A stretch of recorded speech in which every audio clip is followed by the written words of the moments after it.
मुंबईमध्ये पाऊस सुरू आहे आणि ईस्टर्न एक्सप्रेस वेवरील वाहतूक ही मंदावलेली आहे।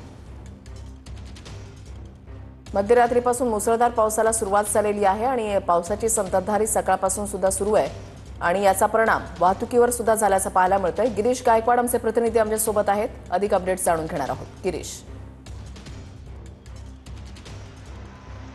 नक्कीच वृषाली, आपण पाहतोय की काल रात्रीपासूनच मुंबईमध्ये मुसळधार पावसाला सुरुवात झालेली आहे आणि पावसाची जी रिपरिप आहे ती सुद्धा आपल्याला बऱ्याच प्रमाणामध्ये बऱ्याच मुंबईच्या ठिकाणी पाहायला मिळते आणि दमदार हजेरी सध्या पाऊस मुंबईमध्ये लावताना पाहायला मिळतोय। पुढील 3 तासांसाठी मुंबई, ठाणे आणि इतर रायगड जिल्ह्यामध्ये जोरदार पावसाचा इशारा सुद्धा देण्यात आलेला आहे। वाऱ्याचा वेग 30 ते 40 किलोमीटर प्रति तास राहण्याची शक्यता सुद्धा मुंबई प्रादेशिक हवामान विभागाकडून जारी करण्यात आलेली आहे। मी सध्या मुंबईच्या प्रियदर्शनी परिसरामध्ये आहे। ईस्टर्न एक्सप्रेस हायवेचा हा संगडा परिसर आहे आणि आपण पाहतोय की पावसाचा जो फटका आहे तो नोकरदार वर्गाला बसलेला आहे, चाकरमान्यांना बसलेला आहे। आठवड्याच्या पहिल्या दिवशी जे कामावरून निघालेले आहेत त्यांना आता ऑफिसला जायला सुद्धा उशीर होणार आहे, कारण ही ट्रॅफिक जी आहे ती सुद्धा आपण पाहतो या ठिकाणी वाहनांच्या लांबच्या लांब रांगा लागलेल्या आहेत। जिथपर्यंत आपली नजर जाईल तिथपर्यंत वाहनांच्या लांबच्या लांब रांगा दिसतात आणि ईस्टर्न एक्सप्रेस हायवेवर घाटकोपर पासून बीकेसी पर्यंत जवळपास 4 ते 5 किलोमीटर पर्यंत अशाच पद्धतीने वाहनांच्या लांबच्या लांब रांगा लागल्याचं चित्र आहे आणि मुंबईमध्ये मध्यरात्रीपासूनच जोरदार पावसाला सुरुवात झालेली आहे। काही ठिकाणी